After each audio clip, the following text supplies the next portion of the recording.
The Walter Reed story, we start with some background narrated by NewsHour correspondent Kwame Holman. It was a series of Washington Post reports in February that led to a public outcry over the state of outpatient care for injured troops at Walter Reed Army Medical Center in Washington, D.C. Defense Secretary Robert Gates called for an independent review group to investigate conditions at the Army facility and at the Naval Medical Center in Bethesda, Maryland. We need to know the scope of this problem. It was one of at least 6 panels or commissions to investigate the matter, also the subject of numerous congressional hearings. As a result, several top generals and Army officials, including the commander of Walter Reed Hospital, the Secretary of the Army, and the Army Surgeon General, resigned. Good afternoon, everyone. Today, the Defense Department's independent review group, headed by 2 former secretaries of the Army, delivered its findings to Secretary Gates and held a news conference. Jack Marsh, former Secretary of the Army under President Reagan, said the problems were faced almost exclusively by outpatients. That is a very substantial population. The population of that group today at Walter is probably around 640, 650 outpatients who are necessary, that they stay in the area in order to obtain the medical attention. There it was breaking down, and broke down very, very severely. And this is an area that we want to correct and we feel is being corrected. The group found major health care shortcomings throughout the Departments of Defense and Veterans Affairs, including in quality of outpatient care, diagnosis and treatment of traumatic brain injury and post-traumatic stress disorder, and in the system for evaluating soldiers' physical disabilities.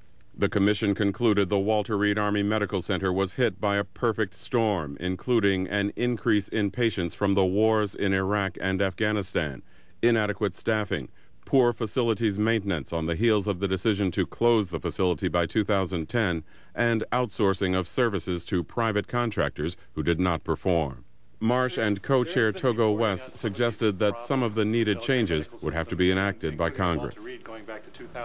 And to the co-chairman of the Independent Review Group, Togo West. He was Secretary of the Army and then Secretary of the Department of Veterans Affairs in the Clinton administration. Secretary West, welcome. Thank you. What went wrong over there at Walter Reed, Mr. Secretary? How were things allowed to happen that did happen? One of the things is that deficiencies in maintenance had been accumulating over time at Walter Reed.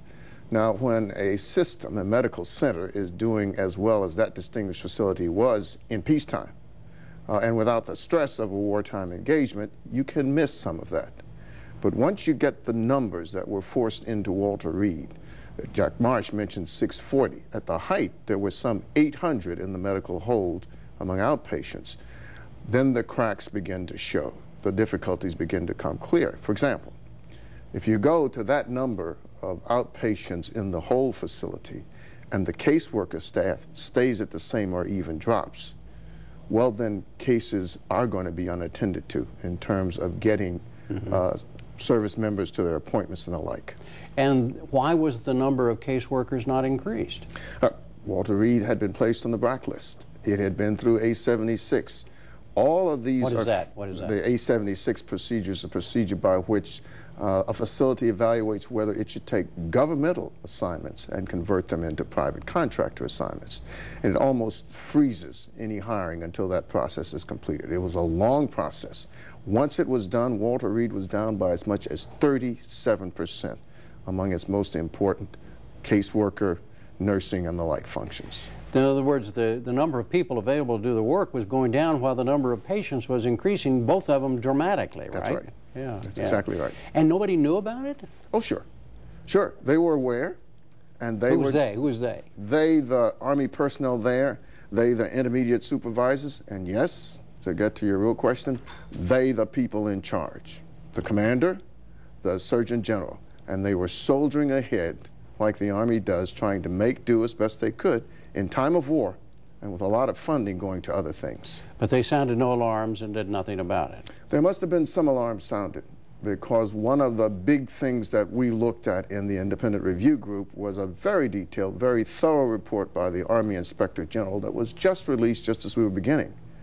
That was a year-long review. It had started a year ago So alarms must have been raised enough so that the then Secretary of the Army, Dr. Francis Harvey, commissioned the IG to do that long look-see.